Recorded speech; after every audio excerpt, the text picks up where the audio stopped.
700 प्रकाश वर्ष दूर एक पृथ्वी जैसा ग्रह हमारे सूरज जैसे एक तारे का चक्कर लगाता है। क्या इस सुदूर दुनिया की सतह पर भी जीवन हो सकता है? मानव का हमेशा से एक सबसे बड़ा सवाल ये रहा है कि क्या हम इस ब्रह्मांड में अकेले हैं? अपने ग्रह के करीब हम बर्फीली गुफाओं वाले चांद पहले ही खोज चुके हैं और छिपे हुए सागर भी। वो किन रहस्यों को समेटे हैं? जो बातें 1 साल पहले साइंस फिक्शन लगती थी, वो अब हकीकत है। इस अनदेखी दुनिया के रहस्यों का खुलासा करने हम इसके कोर तक जाएंगे। उनके छिपे हुए महासागरों में गोता लगाएंगे और इसकी ऊपरी परत को हटाकर देखेंगे और ब्रह्मांड की सबसे अनोखी जगहों के रहस्यों को सुलझाएंगे।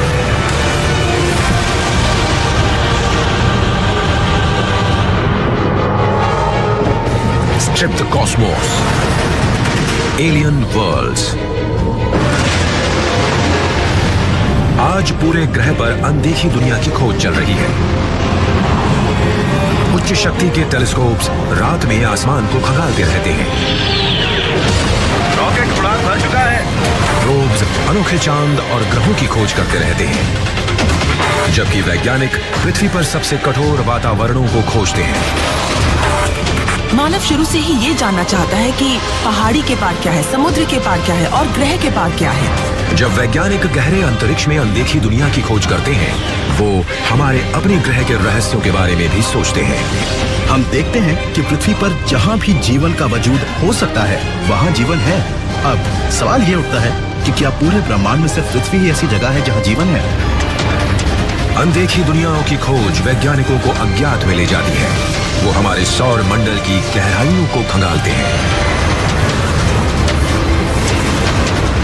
जहां जमे हुए चांद अंतरिक्ष में बर्फ फेंकते हैं और महासागर छिपे रहते हैं। अंतरिक्ष जांच मोटे बादलों के पीछे छिपी अनोखी दुनियाओं से पर्दा हटाती है, जहां दिखाई देते हैं प्रचंड बर्फीले इलाके और तरल मीथेन की झीलें। एस्ट्रोनॉमर्स आकाश गंगा में पृथ्वी जैसे ग्रहों की खोज करते हैं और अनदेखी सभ्यताओं से आने वाले संदेशों को सुनते हैं, जो पूरे ब्रह्मांड में गूंजते रहते हैं। गैलेक्सी बहुत बड़ी है। ये इतनी बड़ी है कि हमारी सोच छोटी पड़ जाती है। अनदेखी दुनिया खोजने के लिए हमें बहुत दूर जाने की जरूरत नहीं है। हमारे अपने सौर मंडल के बीच में ही एक सही उम्मीदवार है। एक अनोखी बर्फीली दुनिया शनि के बाहरी छल्लों के बीच छिपी हुई है। इनसेलेडस, एक छोटा जमा हुआ चांद जिसका आकार करीब 1,83,000 वर्ग किलोमीटर है। इसकी बर्फीली सतह सूरज की रोशनी आईने की तरह रिफ्लेक्ट करती है। ये बर्फ करीब 96 किलोमीटर नीचे तक फैली है। गहराई में चांद के पथरीले कोर की तरफ। सूरज की पहुंच से बहुत दूर क्या इस अनदेखी दुनिया के अंधेरे में जीवन हो सकता है?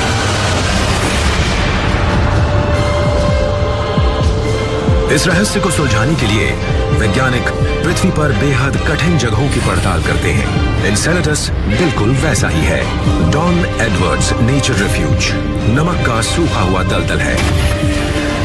यहाँ 2 इंच मोटा नमक का खोल सूरज की रोशनी को पूरी तरह से रोक देता है और इससे नीचे घुप अंधकार बना रहता है।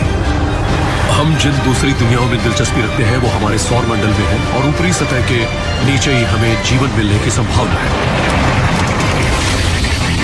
नासा के वैज्ञानिक क्रिस मैके ऐसे जीवन की खोज करते हैं जो अंधेरे में रहता है। मिथेनोजेंस वो नन्हे माइक्रोब्स हैं जो अंदर जमीन में फलते फूलते हैं। ये 3.5 अरब साल पहले पृथ्वी पर प्रकट होने वाले पहले जीव में से थे। ये जीवन के खुद को ढालने और पनपने के सटीक उदाहरण हैं। पृथ्वी पर जहाँ भी मिथेनोजेंस मिलते हैं मुझे उनमें दिलचस्पी रहती है। उन्हें ऑक्सीजन पसंद नहीं, वो हाइड्रोजन लेते हैं। उन्हें सूरज की रोशनी की बिल्कुल जरूरत नहीं होती। वो बहुत गहराई में सतह के नीचे रहते हैं। ये दूसरी दुनिया पर माइक्रो एस्ट्रोनॉट्स के लिए मेरे पसंदीदा जीव हैं। क्रिस नमक की ऊपरी परत के नीचे मिथेनोजेंस के नमूने ढूंढते हैं। नमक हिफाजत करता है और रुकावट भी बनता है। यहाँ ऊपर सफेद परत सिर्फ नमक है। फिर ये हरी परत, ये वो जीव हैं जिन्हें सूरज की रोशनी चाहिए, फोटोसिंथेटिक। फिर ये गुलाबी परत, ये वो जीव हैं जिन्हें नमक बहुत पसंद होता है। फिर उनके नीचे काली मिट्टी होती है, उसके अंदर मीथेन पैदा करने वाले जीव होते हैं। इस काली मिट्टी में मिथेनोजेंस की भरमार है। एक सुई की नोक पर 10 लाख मिथेनोजेंस आ सकते हैं। ये उस विशाल दुनिया इंसेलेडस का एक बहुत छोटा मॉडल है और इसे विस्तार से समझने पर हम इसे अंदर तक जान पाएंगे और इसके बारे में कुछ बोल पाएंगे। जैसे जैसे वैज्ञानिक इंसेलेडस की बारीकी से जांच करते हैं, ये अनदेखी दुनिया और भी अनजानी लगती है। ऊपर सतह का तापमान 0 से 333 डिग्री नीचे होता है, तो यहाँ सारा पानी पूरी तरह जमा होना चाहिए। लेकिन दक्षिणी ध्रुव पर ये टाइगर स्ट्राइप्स एक पानी की अनोखी दुनिया की तरफ ले जाती हैं।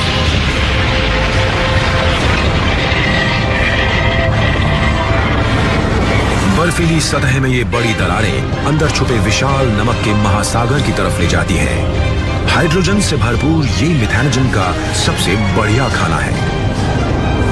ये इस नमकीन पानी में फलते फूलते हैं। जब इंसेलेडस शनि के चक्कर लगाता है तो ग्रह के जबरदस्त गुरुत्वाकर्षण से बर्फीली घाटियों में फासला आ जाता है और महासागर का पानी बाहर निकल जाता है और टाइगर स्ट्राइप से विशाल बर्फीले फव्वारे छोड़ता है। मार्च 2012 में वैज्ञानिकों ने एनसेलेडस के इन फव्वारों पर कैसिनी सैटेलाइट को संचालित किया।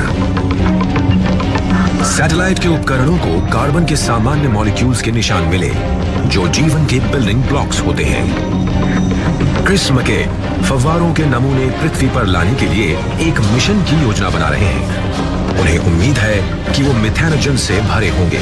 मुझे लगता है कि इंसेलेडस की सबसे दिलचस्प बात यह है कि यहाँ मटेरियल सीधा अंतरिक्ष में आता है। हमें ड्रिल नहीं करना होता, खुदाई नहीं करनी होती, खोजना नहीं पड़ता, बस उसके ऊपर से उड़ना है, पकड़ना है और वापस लाना है। ये बहुत शानदार है। यहाँ बहुत सारे मुफ्त नमूने हैं, कोई भी ले लो। ये बर्फीले विस्फोट इस अनोखी दुनिया से मलबे को शनि की कक्षा में छोड़ देते हैं।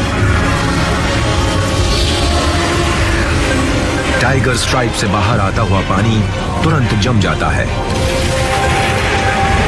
और इंसेलेडस के ऊपर आसमान में सैकड़ों मील तक जाता है। बर्फ के कुछ कण चांद के कम गुरुत्वाकर्षण से निकल आते हैं और बहते हुए शनि का बाहरी छल्ला बनाते हैं। अगर इंसेलेडस पर जीवन है तो क्या ये निकल सकते हैं और शनि से होते हुए पूरी गैलेक्सी में फैल सकते हैं? जब वैज्ञानिक अंतरिक्ष की ओर गहराइयों में देखते हैं तो नई दुनियाएं मिलने की संभावनाएं बढ़ जाती हैं। जब हम ब्रह्मांड की तरफ देखते हैं तो हम पाते हैं कि यहाँ फिजिक्स के सिद्धांत समान हैं, समान केमिस्ट्री है और हर जगह एक जैसे पदार्थों का कॉम्पोजिशन है। पूरे ब्रह्मांड में हर तरफ जीवन की संभावनाएं हैं। लेकिन हर अनदेखी दुनिया के अपने नए रहस्य होते हैं। क्या चांद में छिपी हुई बर्फ की एक गुफा में भी नए तरह का जीवन हो सकता है? पूरे ग्रह पर वैज्ञानिक अनदेखी दुनिया की खोज में रात को आसमान खंगालते हैं। वो खोज करते हैं ऐसे कीमती लिक्विड के सबूतों की जो बंजर धरती को भी फलते फूलते इकोसिस्टम में बदल दे। वो है पानी। पृथ्वी पर कई तरह का जीवन है। न हर जीवन के रूप को ऑक्सीजन चाहिए, न ही सबको सूरज की रोशनी चाहिए। लेकिन ऐसा लगता है कि पृथ्वी पर हर एक जीव को तरल पानी की जरूरत है। हमारे बाहरी सौर मंडल में हर तरफ पानी है, पर हमें ये ज्यादातर कॉमेट्स और चांद पर बर्फ के रूप में मिलता है। इन जमे हुए इलाकों में हमेशा ही ठंड रहती है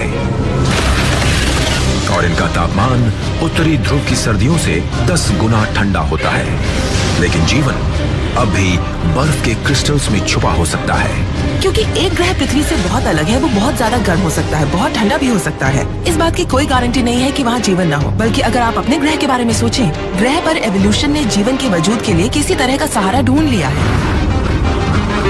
पृथ्वी पर जीवन ने ठंड का सामना करने का रास्ता निकाला है। वॉशिंगटन के नॉर्थ कैस्केड माउंटेन्स पर मैदान पूरे साल बर्फ से ढके रहते हैं। ये मेरा अहाता है और यहाँ वॉशिंगटन के नॉर्थ कैस्केड्स में सचमुच गहरा बर्फीला रास्ता है। मैं हर जगह अपने डॉगी को साथ ले जाती हूँ, उसे बर्फ बहुत पसंद है।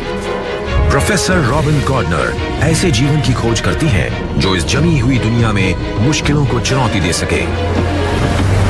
पृथ्वी पर जीवन कई अरबों साल के एवोल्यूशन का नतीजा है। ये जानना नामुमकिन है कि सौर मंडल और उससे परे दूसरी जगहों पर जीवन कैसा होता होगा।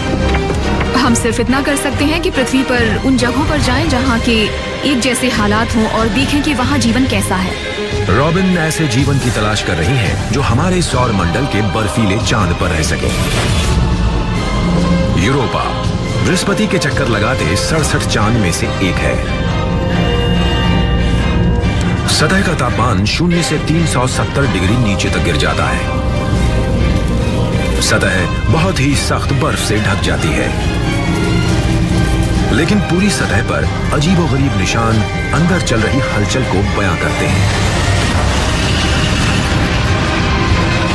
बाहरी सख्त खोल के ठीक नीचे नर्म बर्फ की एक परत लगातार बहती रहती है।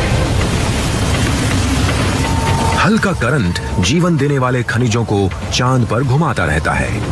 इससे एक उपजाऊ वातावरण पैदा होता है जिससे जीवन को फायदा मिल सकता है। माउंट बेकर पर रॉबिन उस तरह का जीवन ढूंढती हैं जो यूरोपा पर भी हो सकता है। मुझे यहाँ कुछ दिख रहा है। अरे वाह, गुलाबी बर्फ। तो यहाँ पर स्नो एल्जी रह रही है। रॉबिन की इस एल्जी को क्लैमिडोमोनास निवेलिस कहते हैं, लेकिन सामान्य भाषा में इसे वाटरमेलन स्नो कहते हैं। उन पौधों से अलग जिन्हें बढ़ने के लिए मिट्टी चाहिए, एल्जी जमे हुए पानी के क्रिस्टल्स पर भी फल फूल सकती हैं। वो एक गुलाबी सनस्क्रीन पैदा करती है जो उन्हें सूरज की तेज रोशनी से बचाती है। ये सतह के ठीक नीचे थोड़ी गुलाबी सी होती है। ये बहुत अच्छी है और जैसे जैसे मैं नीचे खोद रही हूँ ये और गुलाबी होती जा रही है और इसलिए एल्जी के हालात सतह के नीचे और भी ज्यादा अच्छे हैं। माउंट बेकर एल्जी सर्दी में 0 से 14 डिग्री नीचे के तापमान में जिंदा रह सकती है। यूरोपा की सतह पूरे साल 20 गुना ज्यादा ठंडी रहती है, लेकिन सतह से करीब 3 किलोमीटर नीचे एक बर्फीली गुफा में बड़ी झीलों से भी ज्यादा पानी जमा है।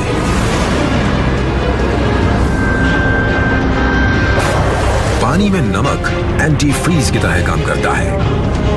सतह से 32 किलोमीटर नीचे लैंडस्केप फिर से बदलता है। बर्फ एक छिपे हुए महासागर में खुलती है। इसमें पृथ्वी के सारे समुद्रों के पानी का दुगना पानी है और उनसे 10 गुना ज्यादा गहरा है। यहाँ किस तरह का जीवन हो सकता है?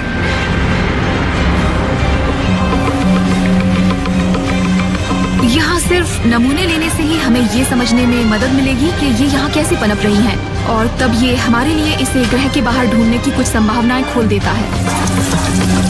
माउंट बेकर की एल्जी ने जमी हुई दुनिया में जीने के लिए खुद को ढाल लिया है। अगर ये समूह बसंत के गर्म वातावरण और गहरे हाइड्रोथर्मल वेंट वातावरण, बर्फीले वातावरण या फिर सूखे एंटार्कटिक के रेगिस्तान में मिलते हैं तो ये वातावरण के मुताबिक खुद को ढाल लेते हैं। ओ स्नो एल्जी, तुम्हारा जवाब नहीं। रॉबिन की एल्जी पृथ्वी पर हर वातावरण में जिंदा रहती हैं।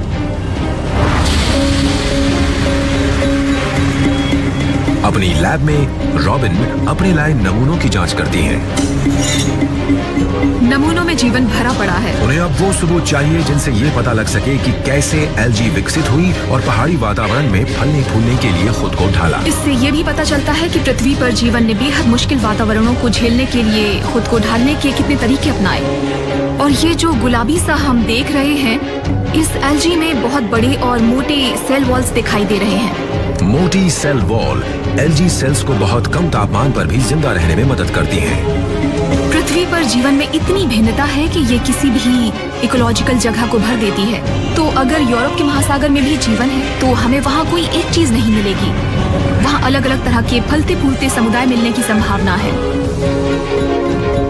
पृथ्वी पर जीवन पानी के आसपास विकसित हुआ और हम ये जानते हैं कि अगर हम जीवन के आगे कैसी भी परिस्थिति पैदा कर दें वो उसका फायदा उठाने के लिए रास्ता निकाल ही लेगा। लेकिन इसका मतलब ये नहीं है कि हर जगह जीवन के नियम एक से हों, इसलिए कहीं और जीवन की खोज करना काफी दिलचस्प होगा। वैज्ञानिकों को एक नया ग्रह मिला है जहां इस तरह की एल्गी पनप सकती है। पृथ्वी का ये करीबी ग्रह 16 प्रकाश वर्ष दूर है। GJ832c पृथ्वी जैसी दुनिया हो सकता है जहां हालात हमेशा बदलते रहते हैं। ग्रह की कक्षा इतनी तंग है कि इसे पूरा होने में 36 दिन लगते हैं। इस ग्रह पर जीवन को बहुत जल्द खुद को ढालना होगा क्योंकि यहाँ पर हर महीने सर्दियां पूरे ग्रह पर छा जाती हैं। हम जितना खोजते हैं हमें उतनी ही नई अजीबोगरीब दुनिया मिलती है। शनि के चक्कर लगाने वाला एक चांद नारंगी रंग के वातावरण के पीछे छुपा रहता है। इसकी सतह दिखाई नहीं देती। लेकिन हालिया मिशन ने एक प्रोब इस चांद की सतह पर भेजा है। हमारी पहली नजर टाइटन की सतह पर पड़ी और वो कितनी चौंकाने वाली थी, कितना शानदार था। उसके नीचे छिपा था एक अनदेखा वातावरण जिसमें एक ऐसी दुनिया थी जो पूरे सौर मंडल में कहीं नहीं है। ये नारंगी रंग की फूली हुई गेंद सौर मंडल की सबसे अनदेखी दुनिया है। टाइटन शनि का सबसे बड़ा चांद है। ये बुध ग्रह से बड़ा है। अंतरिक्ष से देखने पर यह पृथ्वी जैसा जरा भी नहीं लगता, लेकिन पास से टाइटन पृथ्वी जैसा दिखाई देता है। टाइटन के वातावरण में ज्यादातर नाइट्रोजन है। ये अजीबोगरीब समानता है। इससे हमें लगा कि टाइटन पृथ्वी का जुड़वा ग्रह है। सन 2005 में वैज्ञानिकों ने हाइगन्स प्रोब टाइटन की सतह पर भेजा। जो तस्वीरें उसने भेजी उसमें बेहद चौंकाने वाले जियोग्राफिकल लक्षण थे।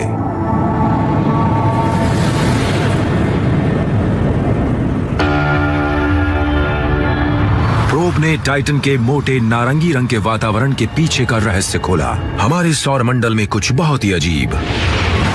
टाइटन की सतह पर झीलों का एक जाल था। पर कौन सी चीज 0 से 290 डिग्री नीचे लिक्विड रह सकती है? यह है लिक्विड मीथेन का समंदर। पृथ्वी के पानी की जगह वहाँ पर मीथेन ने ली हुई है। ये भाप बनकर टाइटन के वातावरण में चला जाता है, दूसरी जगह पर जाकर बरसता है, फिर इससे नदी और झरने बनते हैं जो बाद में झील में मिल जाते हैं और ये सिलसिला चलता रहता है। ये यूटा की पॉवल झील है। खड़ी चट्टानों की एक बाड़ घाटी के चारों ओर है। यहाँ का नजारा टाइटन की झील और घाटियों की नकल है। रैल्फ लॉरेंस टाइटन की झील को समझने के लिए स्पेस प्रोब्स बनाते हैं। ये जांच करने के लिए बहुत ही अच्छी जगह है क्योंकि यहाँ पानी के किनारे पर चट्टानें शाखाओं के आकार की हैं और टाइटन पर भी ठीक ऐसा ही है। पूरे सौर मंडल में पृथ्वी को छोड़कर टाइटन ही ऐसी जगह है जहाँ मानव बिना किसी सुरक्षा उपकरण के सबसे ज्यादा देर तक जी सकता है। आप 1 मिनट तक सांस रोक सकते हैं और फिर कुछ देर बाद आप जमकर मर जाएंगे, पर कहीं और तो आप इतना भी नहीं कर सकते। टाइटन के मीथेन के समंदर इस अनदेखी दुनिया में जीवन के बारे में बता सकते हैं। उनके बारे में और ज्यादा जानने के लिए हमें सही तकनीक चाहिए। आज रैल्फ एक सोनार प्रोब को टेस्ट कर रहे हैं। इसे टाइटन के समुद्र तल को स्कैन करने के लिए डिजाइन किया गया है जिससे एक विस्तृत नक्शा बनाया जा सके। हम जानते हैं कि जीवन को तरल पानी चाहिए। टाइटन पर यह मुमकिन है कि जीवन की प्रक्रिया बिना पानी वाले तरल में यानी मीथेन के समुद्र में शुरू हो सकती है। हम टाइटन के समुद्र को 3 डायमेंशनल बनावट में समझना चाहते हैं। हम सोनार की मदद से ऐसा कर सकते हैं जैसा हम पृथ्वी पर करते हैं। ये एक ओसिलोस्कोप है जिससे हम सिग्नल देखते हैं।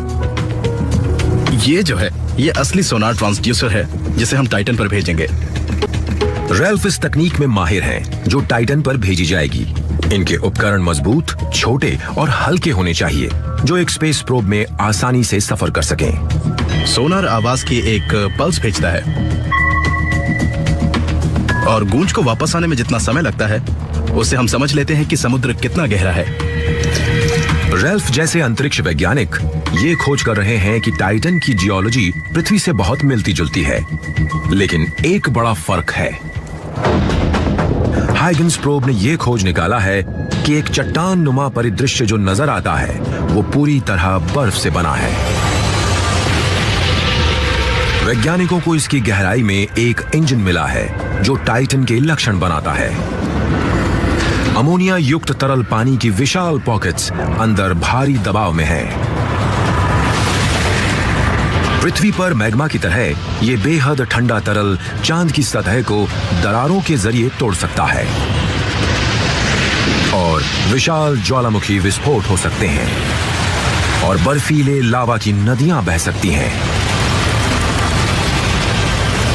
इन बर्फीले ज्वालामुखियों की मदद से ही टाइटन पर पहाड़, घाटियां और समुद्र बने होंगे। टाइटन का परिदृश्य बेहद जटिल है और हम ये समझने की कोशिश कर रहे हैं कि क्या ये वैसे ही बना है जैसे कि पृथ्वी बनी। रैल्फ का अगला प्रोब टाइटन पर वेदर सेंसर्स और मास स्पेक्ट्रोमीटर लेकर जाएगा जो मीथेन के समंदर की केमिस्ट्री की छानबीन करेंगे। लेकिन इनके सोनार उपकरण को स्वतंत्र रूप से चलाना पड़ेगा जब वो समुद्र तल को स्कैन करता है। ये वैसे ही काम कर रहा है जैसा कि हमने सोचा था। अगला कदम होगा सेंसर को स्वतंत्र रूप से तैर रहे कैप्सूल से जोड़ना और ये देखना कि हम कैसे समुद्र में बहते हुए एक प्रोफाइल बनाएंगे। टाइटन पृथ्वी जैसा दिखता है लेकिन उससे बहुत अलग है। वो मीथेन पर निर्भर है और वहाँ बहुत ठंड है। वहाँ का वातावरण बहुत अलग है। फिर भी हम सोचते हैं कि जीवन के लिए वहाँ परिस्थितियाँ शायद ठीक हो सकती हैं। सूरज के चारों ओर चक्कर लगाने वाली अनदेखी दुनिया में से टाइटन ही सबसे ज्यादा जटिल और दिलचस्प है। और एक दिन ये हमारे सौर मंडल की सबसे ज्यादा रहने लायक जगह बनेगी। 5 अरब साल में हमारा सूरज एक लाल दानव के रूप में फैल जाएगा और पृथ्वी को भस्म कर देगा।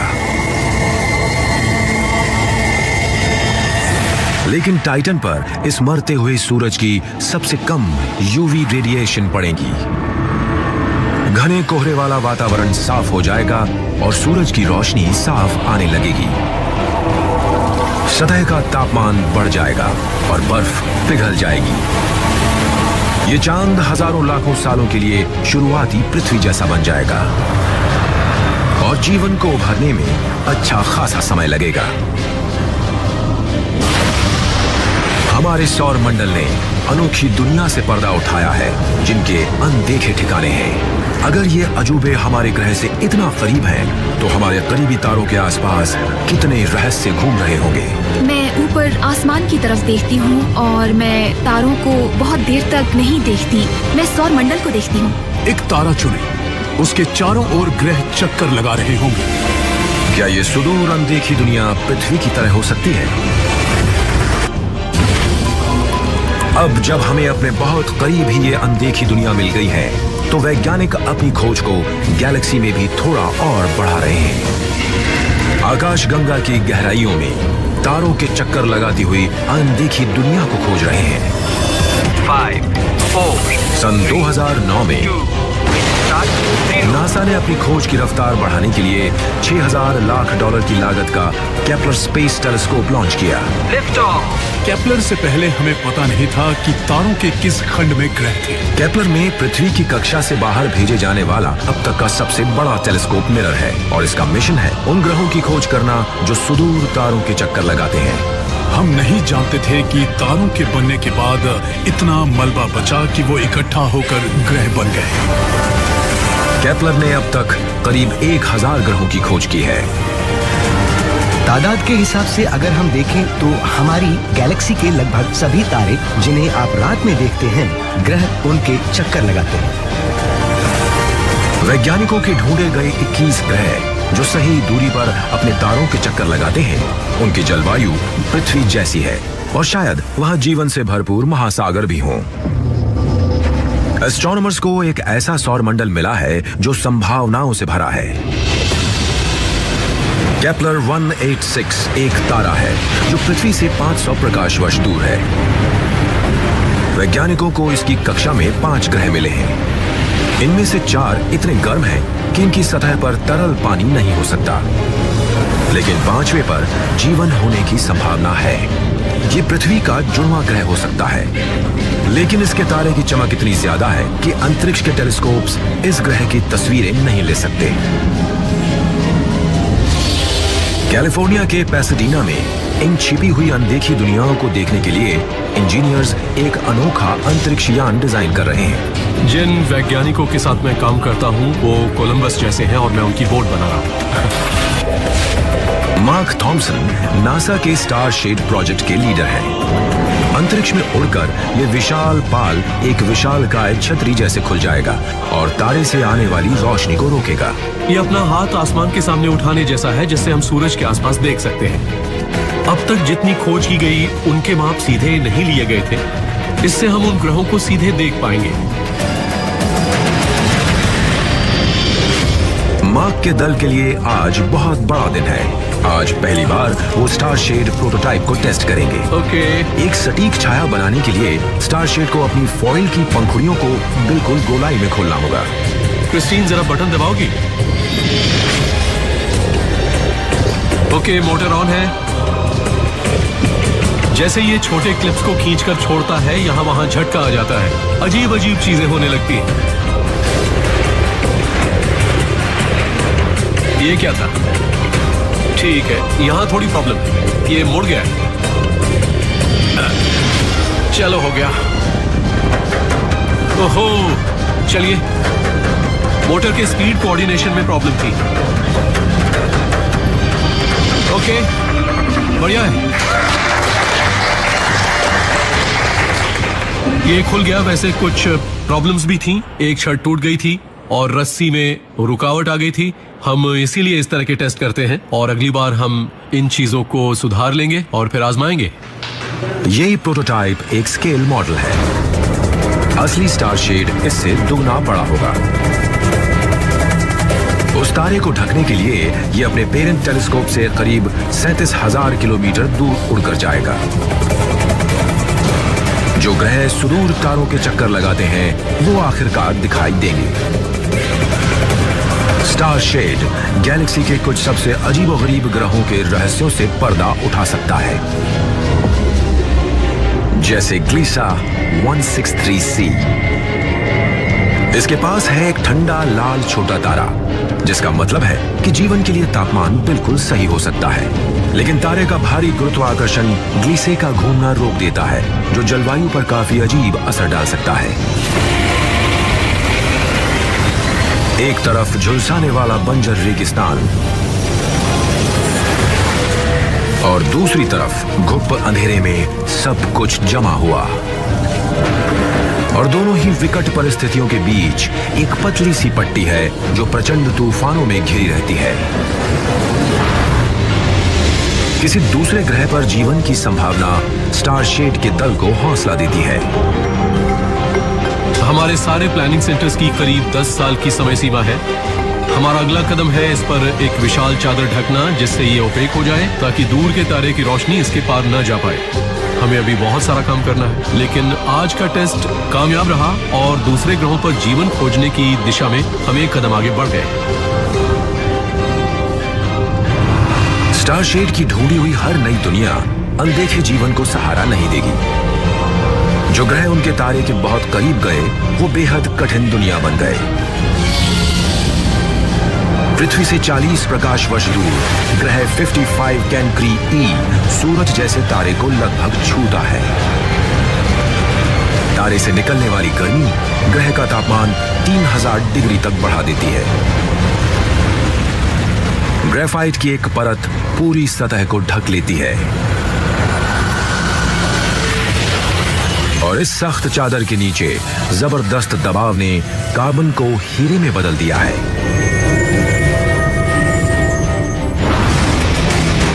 वैज्ञानिक ऐसे ग्रहों को ढूंढते हैं जो पृथ्वी जैसे होते हैं, जिनकी सतह पर पानी हो। लेकिन पृथ्वी भी अपने वातावरण में एक रहस्य छुपाए हुए है। आकाशगंगा में तारे रोशनी और गर्माहट देते हैं, जिससे उनके चक्कर लगाने वाले ग्रहों पर बसे जीवन को सहारा मिल सके। लेकिन तारे हमारे सूरज की ही तरह खतरनाक भी होते हैं। सूरज हमारे सौर मंडल की सबसे ज्यादा प्रचंड और नाटकीय चीज है। सूरज एक विशालकाय न्यूक्लियर रिएक्टर है। ये पृथ्वी की तरफ भयंकर रेडिएशन उगलता है। चार्ज्ड कणों की एक लगातार झड़ी जिसे सोलर विंड कहते हैं। ये असल में जबरदस्त ऊर्जा वाले कण हैं और जब ये ऑर्गेनिक कंपाउंड से टकराते हैं तो ये मॉलिक्यूल्स को तोड़ देते हैं। ये हमारा डीएनए भी तोड़ सकते हैं जिससे नुकसान और म्यूटेशंस होते हैं।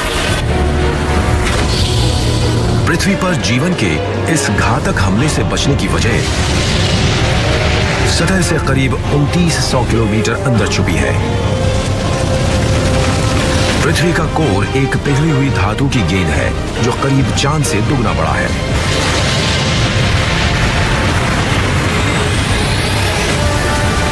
अंदर गहराई में जबरदस्त दबाव एक और कोर बनाता है जो सख्त है। जब धातु के ये दो विशालकाय गोले आपस में रगड़ते हैं तो विशाल चुंबकीय क्षेत्र पैदा होता है जो पृथ्वी से होकर अंतरिक्ष तक बहता है। ये विशाल फोर्स फील्ड हमारे ग्रह को समेट लेता है और घातक सोलर रेडिएशन से हमारी हिफाजत करता है। पृथ्वी के चुंबकीय क्षेत्र के बिना जीवन नामुमकिन होता।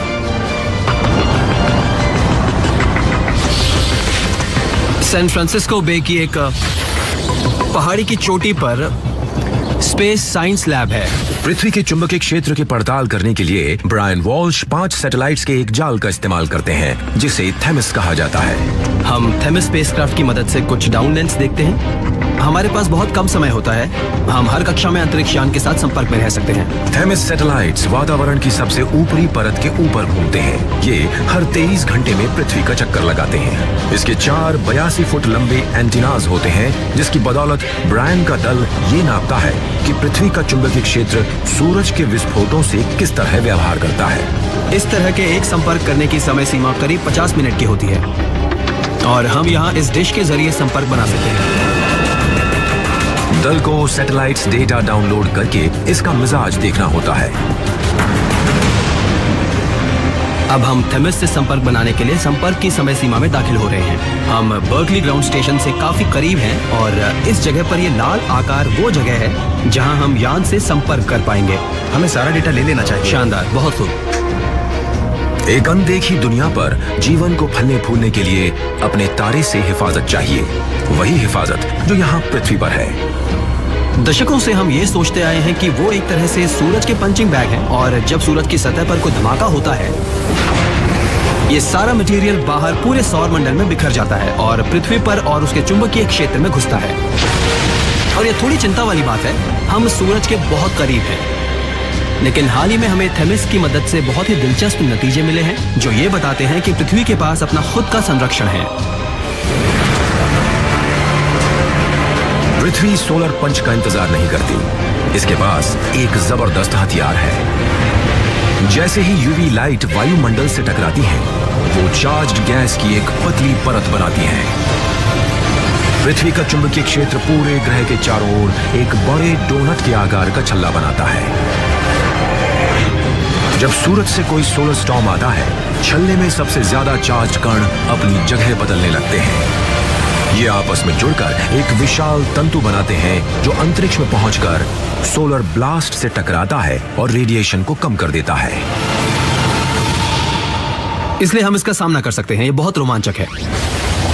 जीवन का वो रूप जिसे हम जानते हैं वो बिना चुंबकीय क्षेत्र के जिंदा नहीं रह पाता जो उसकी रेडिएशन से हिफाजत करता है।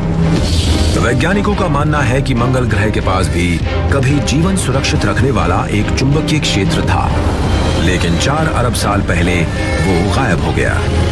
पृथ्वी के बनने से पहले शायद मंगल ग्रह भी पृथ्वी जैसा था, लेकिन दुर्भाग्यवश सोलर विंड की वजह से वायुमंडल खत्म हो गया। बहुत विशाल पैमाने पर एक भयानक जलवायु बदलाव हुआ। मुझे नहीं लगता कि उस बड़ी घटना के बाद कोई जिंदा भी बचा होगा। हमारे सौर मंडल में सूरज अनदेखी दुनिया पर भी हमला करता है, लेकिन यूरोपा की तरह छोटे चांद शायद ही अपना खुद का चुंबकीय क्षेत्र बना पाते हैं। फिर वहां जीवन कैसे संभव है? अपनी हिफाजत के लिए यूरोपा किसी और बड़ी चीज पर भरोसा करता है, अपने पेरेंट ग्रह बृहस्पति पर, जिसका चुंबकीय क्षेत्र बहुत बड़ा है, जो ग्रह से 30 लाख किलोमीटर दूर तक फैला है। इसकी शक्ति यूरोपा तक पहुंच जाती है, जो चांद के चारों ओर एक छोटा चुंबकीय क्षेत्र बनाने में मदद करती है। जीवन को पनपने के लिए जरूरी तत्व पृथ्वी पर मौजूद है। एक चुंबकीय क्षेत्र, तरल पानी और सांस लेने लायक वातावरण। क्या हमारी गैलेक्सी के किसी और ग्रह पर भी ऐसा जादुई मेल है? क्या एक बेहतर जीवन वहां विकसित हो सकता है? हमने उन सवालों के जवाब ढूंढने शुरू कर दिए हैं। ये नहीं कि वहाँ जीवन है या नहीं, बल्कि वहाँ आखिरकार सभ्यताएं भी हो सकती हैं जहाँ हम उन्हें ढूंढते हैं। अगर ये सभ्यताएं मौजूद हैं, तो हमें पता कैसे चलेगा? ये ऐसा था जैसे आप रात को बाहर जाएं और आसमान की तरफ देखें तो आपको बिल्कुल पता नहीं था कि तारों के चारों ओर ग्रह चक्कर लगा रहे हैं। पर अब हमें पता है कि बहुत से तारों के पास कई ग्रह हैं। उनके पास भी हमारे ही जैसा सौर मंडल है। ऐसी संभावना है कि पूरे ब्रह्मांड में जीवन हर जगह मौजूद है। पृथ्वी के बाहर जीवन है, इसकी क्या संभावना है? हमारी गैलेक्सी की स्टेलर नर्सरीज हर वक्त नए तारे और अनदेखी दुनिया बनाती रहती हैं।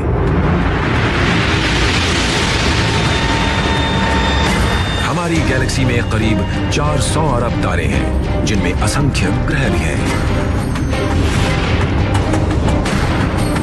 और ब्रह्मांड में 100 अरब गैलेक्सीज मौजूद हैं।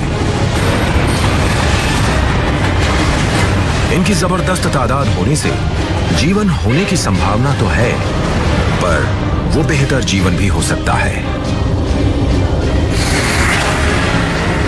शायद उसके अलग अलग रूप हो सकते हैं। मुझे लगता है कि जो हम सोचते हैं हकीकत उससे कहीं ज्यादा शानदार होने वाली है।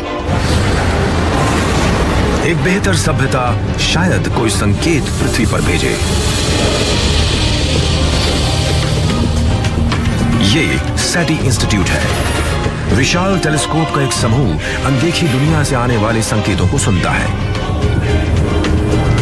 सेटी, इसका मतलब है search of extra terrestrial intelligence, जो ऐसे जीवन को ढूंढ रही है जो बेहतर हो और समझदार हो, जैसे कि इंसान। सेथ शॉस्टैक मिशन के इंचार्ज हैं। जब मैं छोटा था तो मुझे एलियंस की फिल्मों में बड़ी दिलचस्पी थी। बिल्कुल ऐसी ही दिलचस्पी डायनासोर्स में भी थी। 42 छोटी डिशों का एक जाल आसमान को टटोलने के लिए एक साथ काम करता है। हम आसमान में जहाँ भी रुख करें, हम आमतौर पर कुछ अरब चैनल्स की जांच करते हैं, क्योंकि ईटी ने हमें कभी ऐसा ईमेल नहीं भेजा कि हम उन्हें इस फ्रीक्वेंसी पर सुन सकते हैं।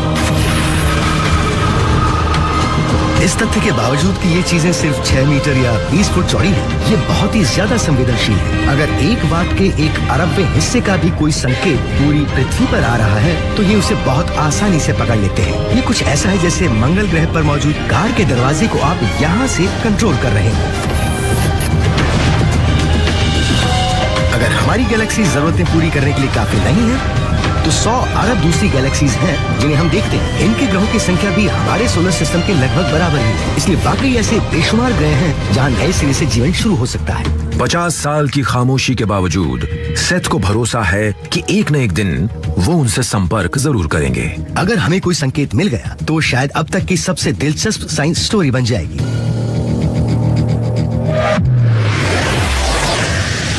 सौरमंडल के पार जीवन की खोज हमारे ब्रह्मांड के अकेलेपन को खत्म कर देगी। क्या आप उस एहसास को जानते हैं? जब हम आसमान की तरफ देखते हैं तो खुद को बहुत छोटा महसूस करते हैं। गैलेक्सी में दूसरे जीव के बारे में जानकारी इस बात पर बहुत असर डालेगी कि मैं खुद को किस तरह देखती हूँ और इस ग्रह के दूसरे मनुष्यों के साथ मेरे संबंध कैसे हैं। एक चीज जिसकी तरफ आपको ध्यान लगाना चाहिए वो ये कि हम पृथ्वी से किस तरह जुड़े हुए हैं। हमारी केमिस्ट्री, हमारी बायोलॉजी इस जगह से मेल खाती है।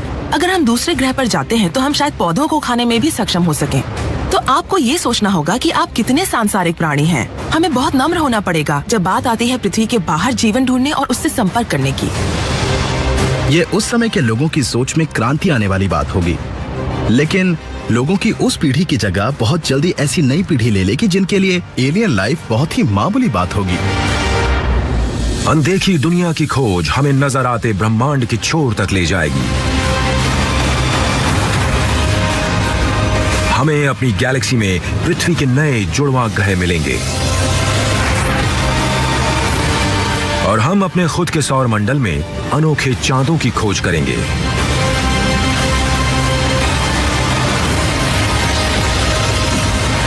अगर वहां एलियन जीव हैं, तो उनके मिलने में बहुत ज्यादा वक्त नहीं लगेगा, बशर्ते वो पहले हमें न ढूंढ लें।